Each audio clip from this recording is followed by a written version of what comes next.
Yo, what is up guys, Bob87 King here, back again with another video, and in this video we're going to be doing the season rankings for Disventure Camp, which, I mean, it's kind of weird, because there's only 3 seasons, with the 4th one literally just around the corner, but I figure, why not rank all these seasons? Again, I don't think my opinion is going to change for a very long time, so I figure, just make this video now before you have to do it later. So yeah, let's just get started. And unfortunately, I'm not including the beta, or not really unfortunately, I'm choosing not to watch the beta, to where it's like, I've heard good things about the beta. I'm just personally not going to watch it just because to me, it's like, it's not canon. It's like, to me, it's kind of like a standalone project, while Disventure Camp is actually Disventure Camp. So yeah, let's just get into it. But before that, also, I would like to say that there is really no bad Disventure Camp season. Even the worst Disventure Camp seasons, probably around, like, what, B tier, in my opinion.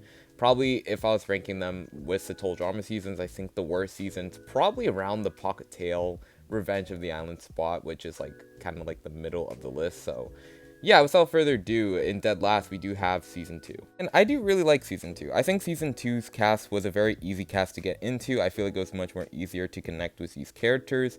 Again, I wouldn't say that they're better than the Season 1 cast, but I would definitely say that, for me, I connected with characters like James, Rosa, Aiden, Lake, Hunter, Connor, I guess, way more than I did with the Season 1 cast, to be honest, to where I do really just enjoy a lot of these interactions with these characters. Again, I was a big Maggie and Kai shipper. I loved James and Aiden. Rosa and Lake's friendship was great.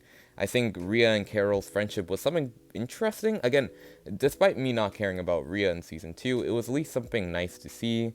Connor and Rhea's relationship was also great. The polyamorous trio was also a very interesting concept. Again, I'm still on the side that Hunter and Tess should have been endgame, but we'll get into that soon. I think despite of this cast having a more so kumbaya vibe or a less strategic game sense vibe compared to Season 1, I still do think the episodes are very interesting. Again, not the first episode where Oliver goes home because he was kind of a flop. I mean, not really Oliver just in general. I think Oliver's a great character by itself. I just think in terms of how he played the game and just his relevance to the actual season's events, he didn't really serve that much outside of his relationship with Crystal, which was great, and Crystal was also just a fantastic character. But in terms of the episodes, again, we get the Carol round, where James completely plays that round completely insane, but James is just a messy character who I just love in general, and he is my favorite character, so I'll discard it anyways. Again, we get some very fun challenges, like the kissing challenge, but then again, the kissing challenge is also kind of weird, because again, why are you having a potential where Connor and Lake could kiss? Because literally Connor is a completely an adult man, while Lake was a minor at the time. I don't know if Lake's a minor now, but I think that's weird optics.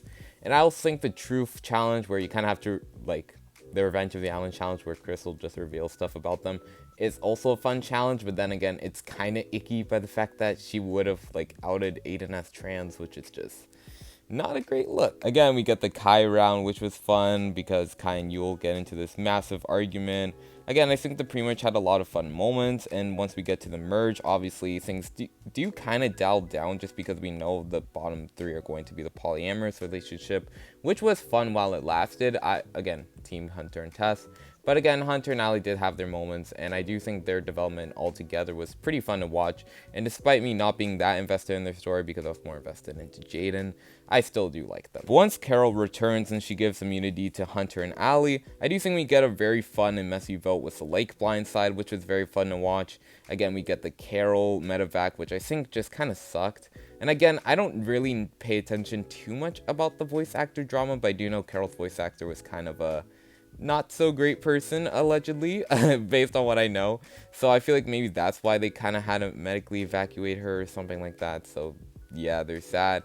And then Allie's voice actor kind of changing up in her last episode was just kind of bizarre. But again, Allie has a different voice actor in All Stars, and I feel like the voice actor for All Stars, which did a great job as Allie, in my opinion. So I'm not really complaining here. But for me, what really makes the season is Jaden. And again, I understand Jaden takes up a good chunk of screen time, but for me, it's kind of like a case of World Tour, to where obviously I'm very negative on World Tour, but again, the main saving graces for me with World Tour is the fact that Heather and Alejandro exists.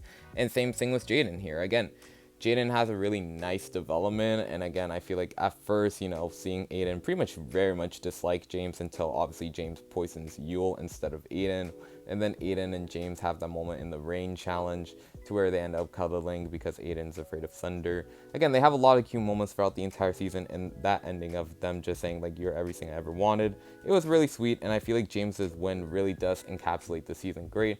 Because had Aiden won, even though, again, I like Aiden as a character, it's like, I feel like James was the star of season 2, so having him win here as this, like, kind of anti-hero figure on the season, I think was pretty great overall. Again, I don't really care about Rhea that much. I think her betraying Rosa was just a dumb move. And also just, like, I think unnecessary as well. Just, like, overall, Rhea, again, a boring character, a boring finalist. But I do think her being a runner-up does make a lot of sense for the season. And overall, yeah, I do really like the season. It is a very fun season to watch. Again, probably my favorite season if I were to ever rewatch any Disventure Camp season. I feel like this probably would be my go-to. So yeah, Disventure Camp season 2. It's here in dead last, but again, I really do like this season. All right, coming in at number 2, we do have a season that, to be honest, I'm debating being at the bottom actually, but to me, I think the season just barely squeaks out season 2, and that's Disventure Camp season 1. And I think for me, this season was super hard to get into. Again, I didn't really care for the Jake and Tom drama. I found it pretty hard to connect with this cast. Again, a cast that, in my opinion, definitely did have some good ideas to definitely explore on. I just felt like at first it was just very... it just wasn't clicking with me. The thing that really makes the season go up, in my opinion, is definitely the merge portion of the game. I think that's where everything, the drama, the gameplay, every character just really got exhilarated and really just felt a lot better. Again, I did rewatch some of this season before recording this just to really solidify my opinion about it. And honestly, it has changed drastically. I do find the beginning of the season actually pretty fun to watch. And I do think the Jake and Tom dynamic, while again, I do think in season 1 just didn't... Actually, I think it did a great job. I just felt like at the time I just didn't really care for either of the characters. But I feel like now having a high opinion on both Jake and Tom just due to the spinoff and kind of all-stars, I do feel like this season did a good job setting them up pretty well. Again, I think Gret was a fun character as well, a very fun villain, and also just a character who... I feel like the show did a good job exploring with just because she wasn't going to win, but I feel like having her be pretty satisfied with herself, at least at the time, was pretty well executed. Again, I feel like some characters like a Dan and Drew didn't really have their just desserts. Same thing with also characters like Will, Nick, and I guess a little kind of does get shafted near the end of her run. But I feel like all the other characters who make it very far definitely do make the season a lot better. Again, the season has Miriam, a very strong winner of the show. Again, she wasn't my favorite at the time. Actually, no, she was. But, like, she wasn't really the person I was rooting for to win the season the most, despite me kind of having an idea that it was either going to be her or Ellie winning the season. But I was pretty glad that it was Miriam instead of Ellie, just because, in my opinion, Ellie kind of had a downhill decline just a tad bit, while Miriam always was just rising up, in my opinion. Again, she starts off being kind of the voice of agony, but then later on becomes the voice of reason. And I feel like her relationships with characters like Jake were pretty well developed, in my opinion, to where I feel like I was pretty satisfied with her win. Again, Ellie also, great character. I loved her relationship with Gabby. I feel like... Again, I've already kind of talked about Ellie in my video about her, but I feel like her in season 1 was a pretty well thought out character who I personally really liked. Again, Fiore and Alec, we can talk about them kind of as a duo, to be honest, this father-daughter duo that really ran the game throughout most of the season. And again, their ending was terrible, and I feel like that's why I was kind of low in the season as well, just because I didn't really like the start, and the endings were kind of off. Again, it was like ending... I mean, again... I think the ending of episode 10, which was a great episode, don't get me wrong, the Tom Blindside was great, and I feel like the drama was really at its peak there. Again, just seeing the Jake and Ellie fight as well, where Ellie tells Jake to eat shit and die, which is just very funny. I feel like also kind of does degrade like the setup Tom and Jake had, to where like Jake would actually go to talk to Tom, but obviously Ellie does manipulate him not to. And I feel like Jake probably would have still talked to Tom, at least at one point at least. To where I feel like that kind of does like slightly tip down the relationship, but that's whatever. For me, despite all these negatives, I feel like what the season has above season 2 is just, in my opinion, a more exciting game to watch. Again, I feel like for season 2 it's just more so predictable, despite the kind of sporadic rounds, like the Carol round, at least the first round. The Yule round was kind of unexpected. Well, not really unexpected, just like the fact that he actually got poisoned and kind of just medevac was just wow. Again, the Kai round was fun, but we kind of knew Kai was going home. The lake round was also a very interesting round. But I feel like season 1, just seeing Fiore just kind of dominate the game, and also Fiore is just a very fun character to watch, to where seeing her completely flip the 4-person lines against each other to vote off Will, and then seeing her being able to flip Nick into kind of just wasting his vote for him to go home. And again, seeing Lil and Ashley go home as well, where, to be honest, like, Ashley's vote out was kind of just at the hands of Gabby, but you know what I mean. Again, I do think Fiore makes the wrong decision in voting out Gabby, but I feel like seeing Fiore at the bottom and seeing her and Alec kind of convince Ellie to just completely dog on Jake was also pretty fun to watch. To where I feel like Fiore definitely does make season 1 a lot better of a season, to where even though James is the star of season 2 and I like James more as a character, I just think seeing Fiore's confessionals were just better. And also just seeing Fiore and Alec as a duo just slightly edges out James just being a king. So yeah, season 1 is at number 2. And at number 1, I mean, come on. It was obvious if you've seen my last video, and that is Disventure Camp All-Stars. And I feel like in my review, I kind of did neglect to miss out the fact that while I do think Disventure Camp does have the best writing in this season, I also do feel like it has some of the worst writing and more questionable decisions here. Again, I do still feel like Tess is a character that was completely irrelevant. I don't think Tess needed to last 9 whole episodes when she was really just giving nothing throughout the entire season.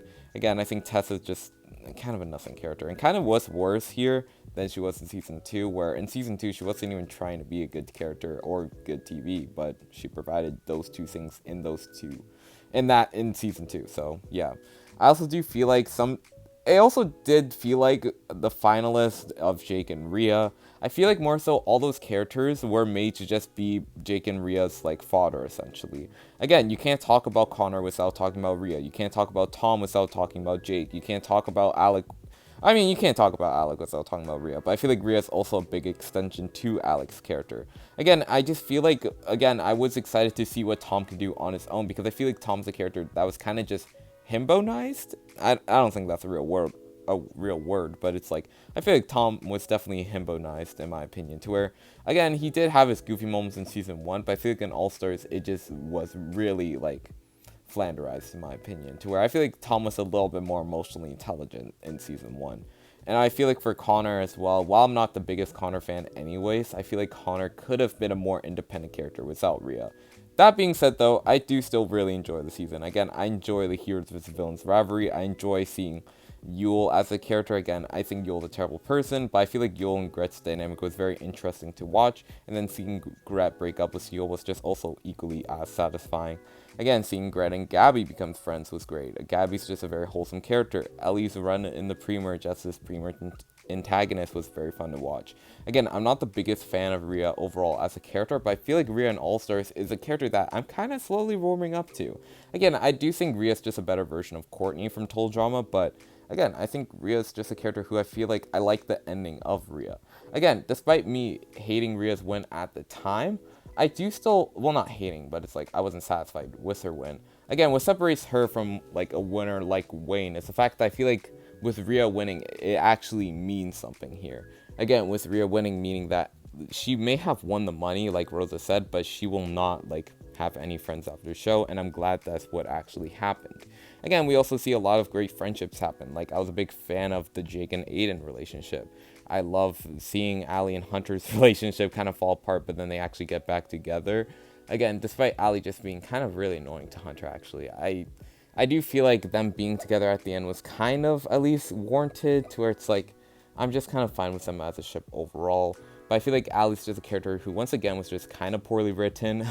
I feel like Allie did not need to make it that far throughout the entire season, because all she did was talk about the same thing over and over and over again. With her being like, oh, blah, blah, blah, I'm worried about the fans, over and over and over again. And if Tess and Allie, I mean, not Tess and Allie, if Tess and Hunter need to constantly tell you that until they go home pretty early, and then she just does the same thing over and over again, just eliminate her pre-merge as well, pack it up. Again, I do like the idea of having James and Miriam as early boots as well, despite me loving those two characters.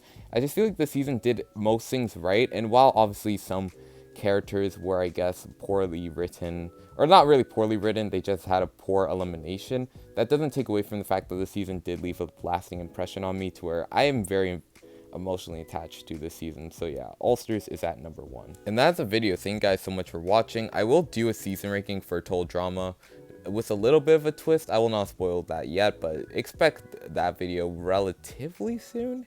Again, we will talk about the Carnival season. I forgot what it's actually called. But the new Disventure Camp season, expect a cast assessment for that. I expect reality resort content. In terms of total drama content, outside of the season rankings I do have planned with a little bit of a twist, I really don't know what content I can make for total drama, so it's mostly going to be Disventure Camp for a while. Maybe a little bit more of reality TV, but yeah, that's the video. Thank you guys so much for watching. Love you guys. Bye.